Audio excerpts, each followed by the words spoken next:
Hey guys, I wanted to go live just for a few minutes because I had something on my mind. So, I actually have had a struggle with this for many years, and it's knowing your worth. Knowing what you are worth, which is huge. It's important to know what you're worth, not just in a business side, but just in your personal life. Just being, knowing who you are and who you really need to present yourself as. So knowing your worth has been huge for me. It's been one of those things that I've struggled with, and I've had to just try to figure out how to convey that, how to really know your worth. So I just wanted to come to you for just a few minutes. Today's a holiday. My kids are home. I've been sitting around and I was like, I was taking some notes, did my devotional this morning. Everything led up to knowing your worth. So I'm going to go through a couple of my notes. If y'all have any questions or comments, let me know. I will stop and try to see if I can read them. I'm using my pretty, you can't really see it, my cute little book that you saw yesterday that Holly gave me. Love it. Already writing notes. See, going crazy. So, know your worth. Let's go over this. What is your worth? You've got to seek out what your worth is. What are you worth? And what exactly does that mean? The difference is, are you worth being taken to Ruth's Chris for a steak, or are you worth getting a Happy Meal at McDonald's? Maybe you'd be happier with the Happy Meal, but the truth is, it's what are you worth? What is the person who's taking you think that you are worth? You are the one who sets that bar. You are the one who is going to establish what your worth is, whatever it may be. So, you have to establish that. If you don't establish your worth, someone else is going to put a tag on you and they're going to set the bar. They're going to be the ones to say whether you're worth the steak at Ruth's Chris or if you're worth the Happy Meal at McDonald's.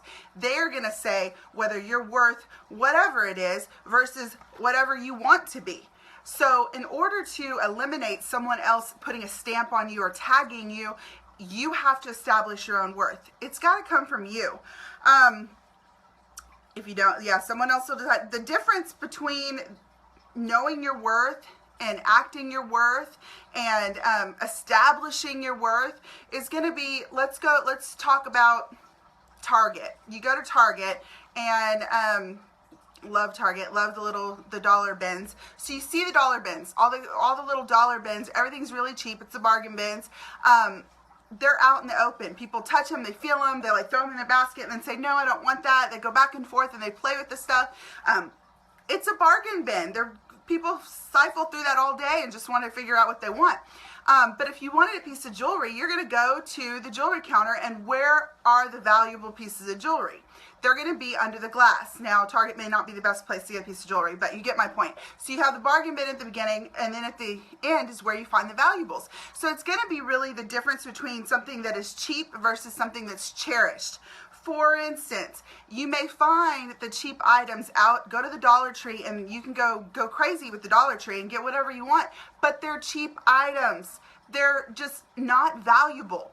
But if you wanted a good piece of jewelry, you're going to go to Tiffany's and Company. If you wanted, nice clothes, you're going to go somewhere to the mall rather than going to Walmart. You've got to choose, where are you setting the bar and what is your worth? Where are you going to allow people to place you on the Richter scale? So, are you cheap or are you cherished? That's part of knowing your worth.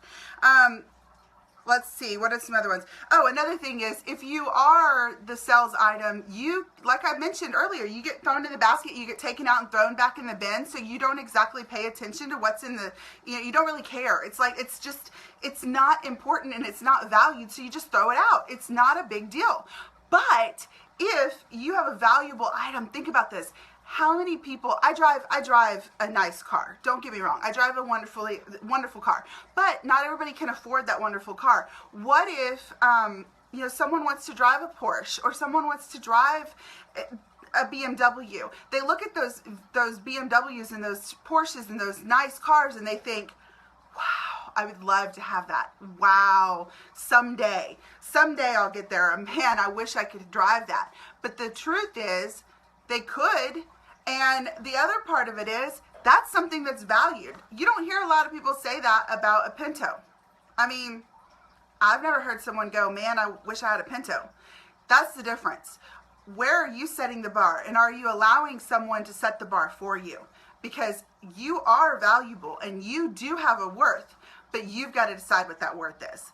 One of the issues that it's our fault. We do this to ourselves. There's a couple things that we do to ourselves to lower our value or lower our worth, or maybe not establish it as high as we should.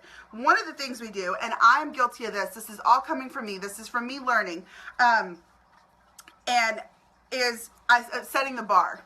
Where are you setting that bar? And for me, with one of my businesses, you would get caught up in all the different promotions going on, and it was always like, oh, if you bought this, you get this, you get that, you get this. And so people look at you like you're the good deal. Like, if I need to get something discounted, I'm going to come to you. A lot of times in direct sales, people know that you get a discount if you are a consultant or, you're representing a company, so they go to you and they're like, I want a discount. I'm going to use my husband for example, and I told him I was going to use him in this video. Earlier we were sitting there talking about a store that's local, and I mentioned that one of our kids is friends with the owners, and so we were talking about it, and his first thing that comes out of his mouth was, oh, well then maybe I could get a discount. Sound familiar? So if they know that you are a representative for this company, the first thing they're thinking is, oh, they can give me a discount. He didn't mean anything by that, but it's the mentality. We just automatically assume, oh, we could get that discount. So if you're putting yourself out there as being the person who, does the discount, you're explaining to them how to save money or how not to spend their money, then that's the people you're going to get. That is the wrong audience. So the first thing that we do is we choose the wrong audience to voice these things to. So if you feel like you're not getting paid your worth, not only do you not know what your worth is, you're trying to figure it out, now you're not even getting paid your worth, it's because you've become that discount bin. You've become the one who's constantly giving a discount and is telling your audience that they need to come to you when they want to spend less money. That's not necessarily a bad thing if you have a promotion for your company and you're putting it out there, but the bad thing is when you have the stigma, when you finally get to that point where they just know if they want to spend $50 on a month's worth of Thrive instead of spending $190, they're going to come to you. That's just an example from something that I've experienced, but you see where I'm going with this. Like, it's just they know if you represent Mary Kay that you could possibly give them 50% off. It's those things that, or like Doug, knowing that somebody works at a place or owns a company, they're like, oh, well, maybe I can get a discount on that. That's where it comes in, the mentality. You're with the wrong audience. Another mistake that we make is the value. Do we know the value of what we are trying to put out there? Do we know our value? Because that's the next thing. That's important. What are the benefits? What are the benefits to having me in your life? Am I giving you something? Am I providing you some kind of value? That's where that comes in. Do I uplift you? Do I make you laugh? Do I encourage you? That's why you keep me in your life, because there is a value there. Well, it's the same thing with a product. If you are trying to sell a product or trying to promote a product, what is the value of that? What does it do for them? Because it's not about you. It's not about what it can do for you. Yes, you can use that as an explanation, and I love this product because it's done this, or I love that because it's done that. But the truth is, they want to know, why is it valuable to them? Why is it important to them? You need to be in that mindset of it's going to help them, and what is the value? If you diminish the value in any way or lower that value in any way, you are defeating the purpose. And so your worth level goes down as well. You are not a commodity.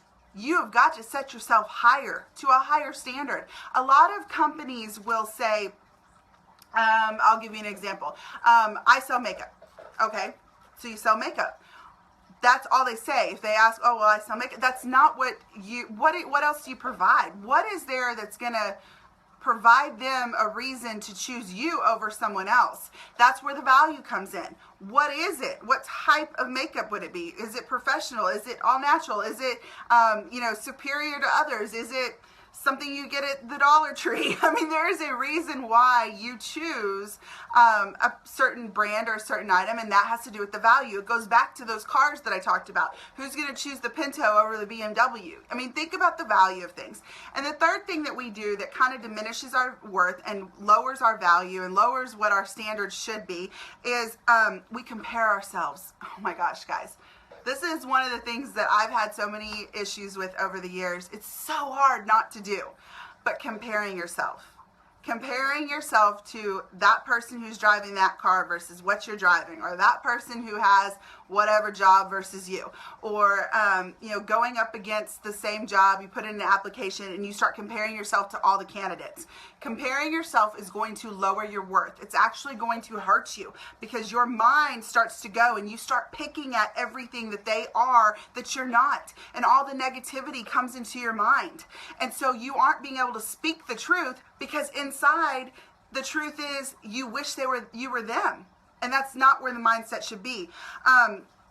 Here's a wonderful example. Apple. Let's talk Apple. Apple has a high-priced item. You go get a Mac, okay? Go get a computer. How expensive are they? Do they ever really lower their prices? I mean, honestly. Look at their Black Friday sales and stuff. Their sales are not exactly a sale. There's always a little bit of a discount, but not much. Why? Because they know they're better. All their competitors out there may drop their prices. All their competitors are trying to be them, but they will never be Apple, because Apple knows their worth. Apple has set that standard. Apple knows their value, and they don't compare themselves to anybody else. Do they watch the competitors? They watch them, but they're behind them. That's the difference, is Apple knows that they're running the race and they're in the lead. A winner doesn't talk about losing, okay? It's the same thing. So if you want to be known as something that is like Apple, you've got to walk the walk. You've got to have that premium mentality. You have to have that mentality that you're not too expensive. You're not a bargain bin, and you've got to speak it. You've got to say it. You've got to talk to yourself. Tell yourself how wonderful you are, how great you are, because no one else is going to do it for you. No one else is going to tell you how beautiful you are until you tell yourself that. So you've got to know your worth. I hope that this gave you some type of value today. I hope y'all have a wonderful, blessed rest of your day. See you next time.